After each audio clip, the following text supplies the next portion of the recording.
Hey everybody, we are back with Ren's life story chapter 2. Now, the first time I started filming this, I got super ill at around the 5-minute mark in. I just got hit with a wave of something. I don't know if it was food poisoning or what. I just got hit all of the sudden. Surprisingly, after speaking about serendipity, shortly after that, I just had to check out, and I just jumped right up, went and flopped into bed because I was dizzy and nauseous and disoriented and started getting a pounding headache. So it was very, very odd. So this is going to be take 2, but I'm going to cut to what I do have filmed for the first part. So you're getting the initial reaction still, and then at around the 5-minute mark of the video, when I dip out from the original recording, is where we will swap back to this one. We are back with another part of Ren's life story, chapter 2. Chapter 1 was pretty heavy stuff, man. Pretty heavy stuff. I don't know what we'll be getting into in chapter 2, but whew, it was a lot. One thing I didn't bring up that in retrospect I was thinking about afterwards when I was thinking about the video is that Ren mentioned how, for a while he was trying to offer like one-on-one support to a lot of people in his audience that were, struggling through health problems and everything else, but it just became too much for him to mentally handle with all the, death and sorrow and everything else. And, for any of you guys that have wondered why I didn't continue down the psychology pathway since I was fairly skilled in it and spent several years dedicated to studying it in school and volunteering at centers and doing counseling and other things like that, that's pretty much the explanation. The particular type of psychology that I was interested in was forensic psychology, which relates to primarily counseling like the offenders of crimes and criminals and stuff like that. And in particular, I got very interested in working with victims and offenders of abuse, primarily like SA. And there's just only so much of that you can really take. Yeah. I mean, I know some people that spent their whole life doing it. The guy that owned the counseling center I used to volunteer at was at my wedding and stuff, 10 years later. But, they just, they're built different, man. They're built different. So anyway, just thought that was a interesting point that came out of reflection that I thought I'd share as we go into this next one. So let's hear chapter 2.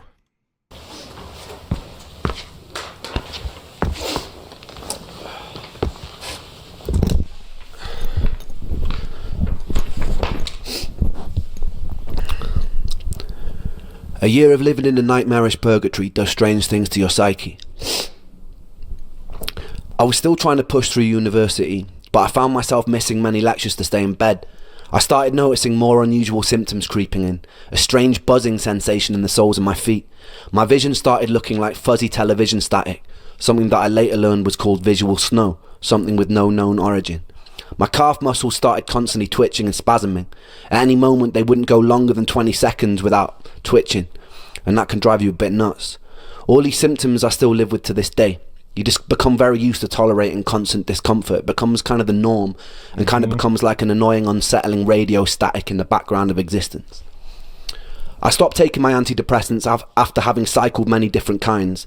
None of them helped. All of them gave me some new kind of symptom or side effect like insomnia, dry mouth, heart palpitations, no libido, etc. I spent a lot of my time alone, but in the moments of respite I'd hang out with friends. We formed a band called Trick the Fox the year before I'd gotten sick. It was the one ray of sunshine I had at the time. I quickly became friends with a bass player called Charlie, and we developed some kind of musical telepathy where we both knew what the other was going to play before it even happened. He was the first musician I've ever felt this kind of chemistry with. I became a kind of third wheel in his Momoko's relationship. With time, Momoko... if you've never been in any part of the music industry, jamming is just so fun. especially when you're just on the same vibe as people, you know? That's one of the things I really miss about like working in music production and stuff, is just jamming out with people. Cause I never really performed any type of, you know, music per se or anything. I worked more on the recording, production, mastery, duplication side of things, but I would totally take part in jam sessions, you know? I can make a keyboard make sounds that sound cool. I can make a guitar make sounds that sound cool. I don't know. It's super fun, and it makes you feel really connected to other people when you're able to just sit there and like jam out for an hour or two and you're all playing off of each other and vibing off each other and stuff. It's pretty fun. Became like a sister to me. To this day, it's one of my favorite people on this spinning rock. Performing with Trick the Fox was one of the rare times that I felt free. There was something about the duty of having to entertain others that let me escape the physical limitations of my own sick body, even if just for a moment. I usually pay for it the next day with what can only be described as an energy hangover, where I'd be stuck in bed all day, but for me that was worth it. Those days I was still fairly functional. It was around this time I started losing faith in the medical industry. The more appointments I'd go to, adamant that something was wrong, the more of a hypochondriac they treat me as. Medical gaslighting is a real thing with chronic illness. They chalk me down as someone who was always requesting blood tests, and my mental health diagnosis probably didn't help that. Strangely, they never tested me for any kind of pathogens. I decided to embark on a precarious journey into the Russian roulette chamber of Dr. Google. I would type in the most predominant symptom of the day, and Dr. Google would tell me that I have a rare disease and I'm probably going to die. With time, I sharpened my search engine axe and refined what I was looking for. I dived headfirst into the abyss of online support groups, hoping to find solace or answers amongst fellow sufferers. We were like crabs in a barrel. Very rarely someone would find their silver bullet and announce what it was that cured them. Hundreds of people would follow their protocol, some with mild success, but most of us will still remain trapped. I joined as many online support groups as I could. It was a bit like the beginning of Fight Club, except instead of faking conditions to feel accepted, I was desperately hoping I had those conditions so I could cure myself and get the fuck out. I convinced myself I had conditions like candida, magnesium deficiency, parasites, adrenal fatigue, heavy metal poisoning, etc. At the time, I felt like I was single-handedly keeping Jeff Bezos in business. While most students were spending their student loan on drinks, I'd spend mine on the supplement or protocol of the week. I'd follow whatever herbal or supplement protocol was suggested, sometimes noticing mild improvement and sometimes getting a lot worse, most of the time feeling nothing. A story would pop up on one of these groups like, after I did a 30-day parasite cleanse of wormwood, cloves and garlic, all my symptoms disappeared. I'd read a story like this, get full of hope and put myself through a grueling 30 days, which would often result in a worsening of symptoms. My body felt even sicker and weaker, but I'd stick it out because I was told that this was a good sign. The parasites are dying. I peered into the toilet bowl and valiantly waved goodbye as I flushed their imaginary corpses into a watery abyss. At the end of the 30 days, I'd be left with a lighter wallet and all my symptoms still remaining. And if that didn't work, I'd move on to what was next. Maybe I have seasonal affective disorder. Alright, so I'd get on the internet, order a light, stare at it for 10 minutes a day, and to my big fucking surprise, still have all my symptoms. The only thing that light illuminated for me was that I was desperate enough to buy a glorified table lamp. We've all been there. I kid you not when I say that over the years I probably have taken nearly every dietary health supplement known to man. One of the most grueling self-treatment courses came when I did a round-the-clock heavy metal chelation. I would take a supplement called ALA and DMSA, which supposedly shuttled mercury molecules out of your body through a process called chelation. I would have to take the pill once every 3 hours around the clock, which meant setting multiple alarm clocks to wake up and take them. The supplements came with their own side effects. I remember one time standing in a supermarket and feeling like the sounds and lights were so bright that I couldn't even bear to be in there. I stopped with this protocol for a whole year with no luck. I was still coming to terms with the death of one of my best friends during this time too. I was too sick to hold down any kind of stable job, so I was mostly living off my student loan. Welsh students study in England also weirdly get given a small sum of money just for being Welsh, or almost like a "we're really sorry that you're Welsh" sort of condolence prize. I've always prided myself on my financial independence, so whenever I could, I'd get out on the streets of Bath and I'd busk. I remember the very first time I did. I had my guitar in hand. I perched myself on a bench, took a deep breath, and then bared my soul to the jury of the street, and it was exhilarating. People sometimes ask me what music means to me, and it means life. This was usually the one time I felt like I didn't want to die. This was the one time I could feel a resemblance of something that resembled spirit. that resembled my soul, that resembled me.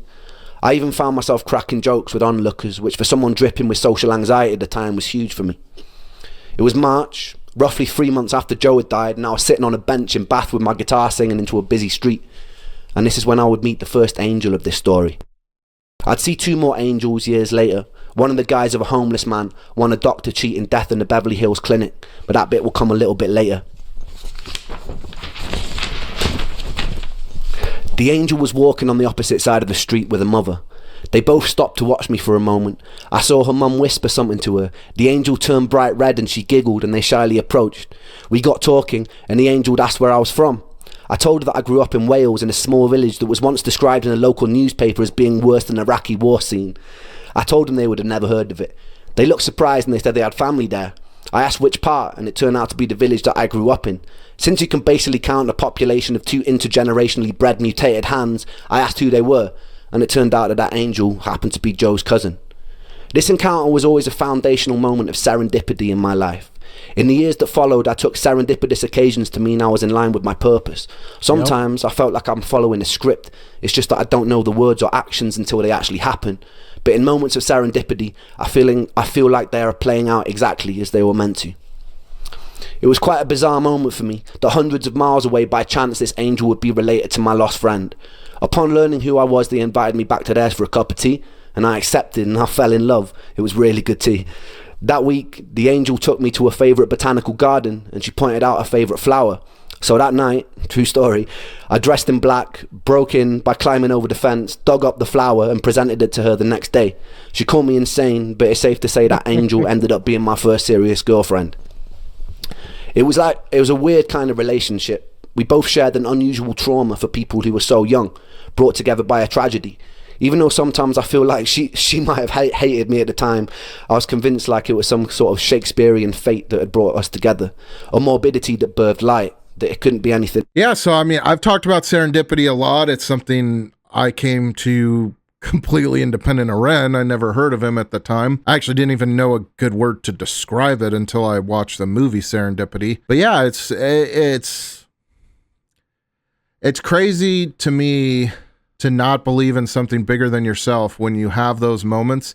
And then especially when you lead into those moments and follow those paths and they just lead to more and more and more and more of those moments and bigger and better things. Like this is clearly a path written for you. It's just your choice to take it. It's wild that some people would just toss that away as coincidence, but you know.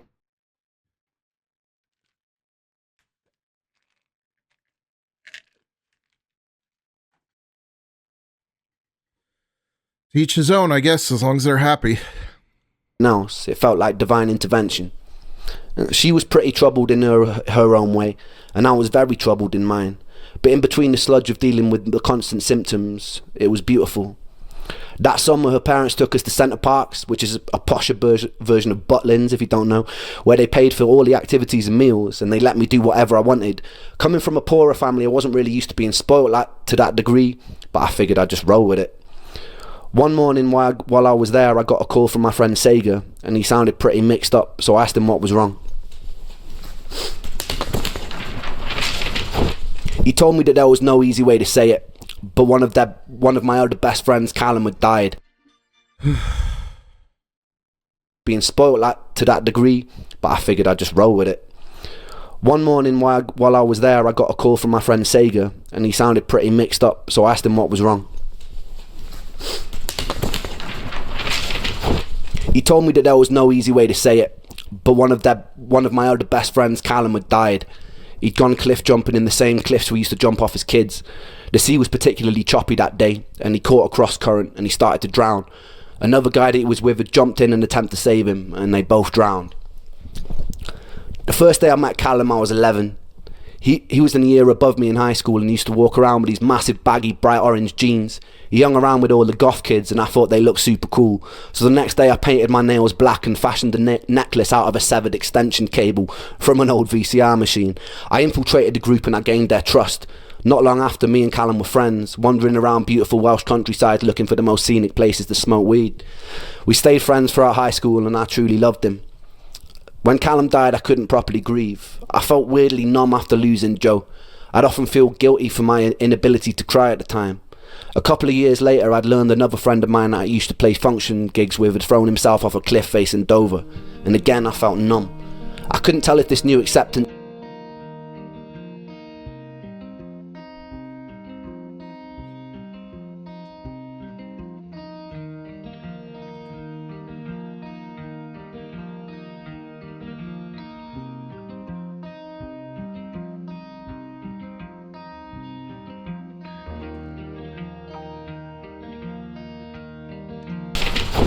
He told me that there was no easy way to say it, but one of my other best friends, Callum, had died. He'd gone cliff jumping in the same cliffs we used to jump off as kids. The sea was particularly choppy that day, and he caught a cross current and he started to drown. Another guy that he was with had jumped in an attempt to save him, and they both drowned. The first day I met Callum, I was 11. He was in a year above me in high school and used to walk around with these massive baggy bright orange jeans. He hung around with all the goth kids and I thought they looked super cool. So the next day I painted my nails black and fashioned a necklace out of a severed extension cable from an old VCR machine. I infiltrated the group and I gained their trust. Not long after, me and Callum were friends, wandering around beautiful Welsh countryside looking for the most scenic places to smoke weed. We stayed friends throughout high school and I truly loved him. When Callum died, I couldn't properly grieve. I felt weirdly numb after losing Joe. I'd often feel guilty for my inability to cry at the time. A couple of years later, I'd learned another friend of mine that I used to play function gigs with had thrown himself off a cliff face in Dover, and again I felt numb. I couldn't tell if this new acceptance of the inevitability of death was a beautifully liberating thing, or if it was a sign that my humanity was slipping away. To this day, death has kind of remained a bit of a matter-of-fact part of my life. During my years of sickness, I had to crawl through a morbid longing to be killed by my illness to find a more peaceful acceptance that death is just an inevitable consequence of life and it doesn't spare anyone. That never left, and I haven't ever really been scared of dying since. Some days I've tempted it. What I'm more scared of is having to live my whole life as a sick person. In my relationship with death, the most healing moment occurred just 2 years ago. My grandmother, who I loved to pieces, was dying, but I actually got the chance to say goodbye this time, to hold her hand, to thank her for being alive. I remember not long before she passed, she was lying in a hospital bed, and she was very weak and very pale, barely able to open her eyes. I asked how she was, and it seemed like a stupid question as soon as it left my mouth. She paused for a long moment, and she turned her head to look at me, and she opened her eyes, and she smiled, and she said she felt happy. And it was just one word, happy, which was simple and it was beautifully profound. And that was one time I'd gotten a chance to say goodbye. And it was the first time that I hoped that one day I would die happy. The following year, I would achieve something beyond my wildest dreams, and then I would lose it almost as soon as it came. Stay tuned for that. I don't want to hear no words today. All right, before we go into the song, lot to unpack there. It's crazy to me how I keep finding so many similarities in things I went through and things he went through. Like, I know, I get it. We all are human and we all go through a lot of similar things, right? Like, I say the same things too, but it's just weird because, like, I had someone I knew died from cliff jumping when I was younger too. Like, just like we talked about in the other instance, I've had many of those instances around my life too. It's just odd, man. It's just odd. While I can't, say that my conditions are anywhere near as bad as the stuff he's had to deal with his Lyme disease, I will say I struggled with several things that went very wrongly diagnosed for a long time in my young adult life. I feel like I've just kind of repressed those memories until listening to Ren. I already shared the story with you guys on my my community feed about my back and, how I went through like a year of them not being able to know why my leg felt like it was on fire until someone actually thought to MRI my back. But I also went through like a year or two where I was having horrible like stomach and chest pains and could barely eat anything and was like withering away and was weak and tired all the time and unmotivated and all the things you would get from not really getting proper substance and food, and couldn't figure out what was wrong with me. And they misdiagnosed it multiple times as different types or levels of heartburn and GERD and stuff like that. And it was a horrendous year or so, really torturous, because I never felt normal. I remember talking to my now wife, then girlfriend, and being like, I just want to feel like normal again. And finally, I had a doctor send me to a specialist for endoscopy. They biopsied my esophagus and stomach, actually thinking I might have cancer. And it turned out that all they found was evidence of an eosinophilic reaction, which is a allergic reaction. I had developed a new food allergy in my mid-20s that affected me differently. And since we didn't know about that allergy, I was eating that food on the regular. Turned out to be garlic, which my uncle is actually also allergic to. That's why we were able to discover it quickly. So it was one of the first things I tried eliminating on the elimination diet. And like 2 days after not eating garlic, I felt like a normal person again for the first time in like a year and a half. And so, yeah, then I knew what it was and cut it out of my diet. But at the time, because of other food allergies I had, one of mine and my wife's favorite types of food to eat was Italian. Like we ate Italian probably 5 nights a week. So it's no wonder I was just feeling like horrendously terrible, every day, is because I was giving myself a constant stream of something I was allergic to. And that caused a bunch of inflammation in my esophagus and my stomach and my intestinal lining and everything else. So like I can relate to his health journey too, just in a different way. Obviously, I'm not flying to Mexico to get stem cells treatment or anything. So like I count my blessings medically, personally, even though, I got plenty of things wrong with me, just like most people, but I consider myself lucky because, I've had friends that have had heart conditions. I got a friend that's my age that, got testicular cancer and had to have one of his testicles removed, and then it spread to his body and he had to go through chemo and get, I think it was six tumors taken out of his body. And, luckily he's good, but not having any of that stuff, I count myself lucky and blessed. I don't know though. Every time I look at Ren though, I'm kind of like, because me and Ren are basically the same age. Me, Ren, and Webby are all the same age. So it's kind of funny because I think that's part of the reason we think on a lot of the same wavelengths, is we were raised up at the same time in the same kind of world. And I think generational viewpoints actually play a lot more into how we think and process things than people want to think they do.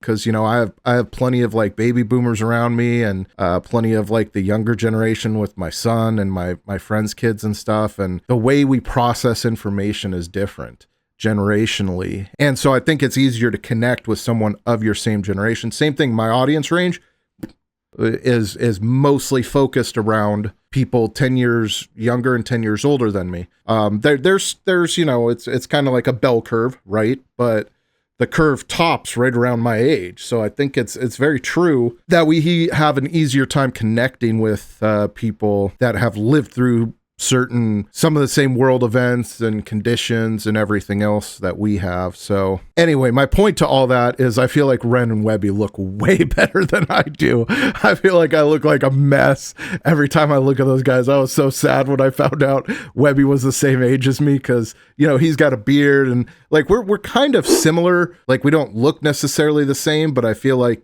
more similar than me and Ren, I guess I would say. I feel like there's groups of people that you could see where somewhere down the line they're related by 85th cousins or something if you researched it. And I feel like that's likely for me and Webby and not so likely for me and Ren. But yeah, I feel like I look like much more of a mess than either of those guys. And Ren, with how much crazy health stuff he's dealt with, I'm just like, oh man, I gotta take better care of myself. Not to sidetrack, but yeah, a little bit of a lighter message, I guess, than the first one, or at least it felt less heavy to me. Weird though, man. Like this is the one where he, started talking about serendipity and stuff, which is something I bring up a lot. And I think it's serendipitous that I'm even reacting to this, because the pathway that got me here is filled with serendipitous moments. And so it's just kind of wild to me that right after talking about that in his life story, I just got hit with unbelievable feeling of illness. I was borderline ready to call 911.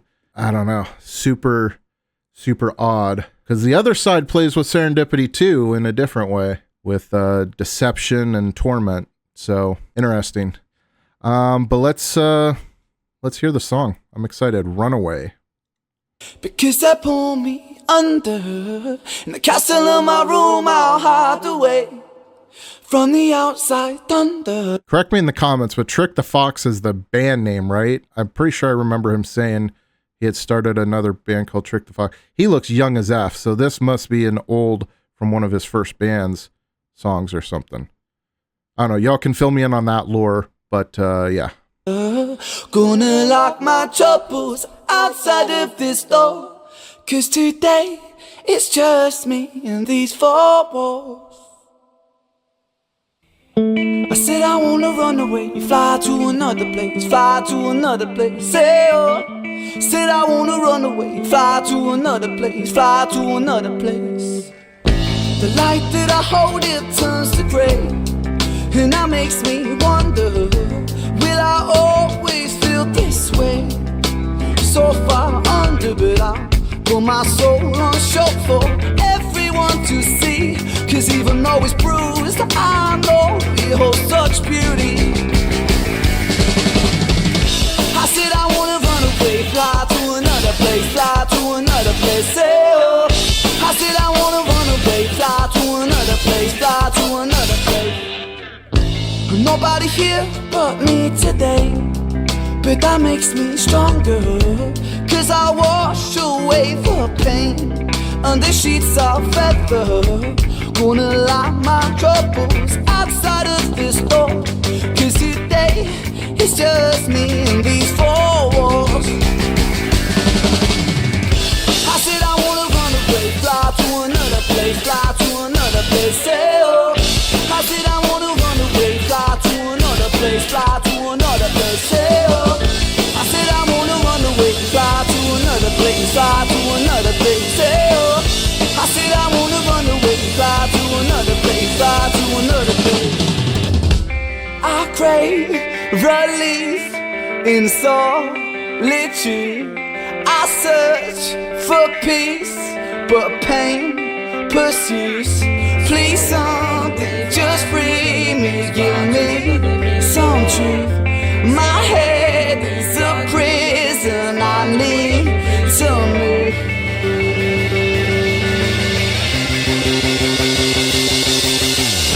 I said I wanna run away, fly to another place, fly to another place, say oh.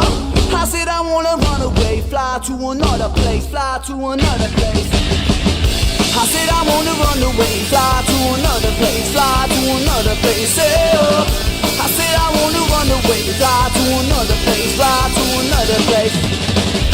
I said I wanna run, I said I wanna run, I said I wanna run, hey oh. I said I wanna run, I said I wanna run, I said I wanna run, hey oh.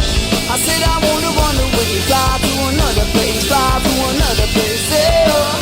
I said I wanna run away, fly to another place, fly to another place. Dope song.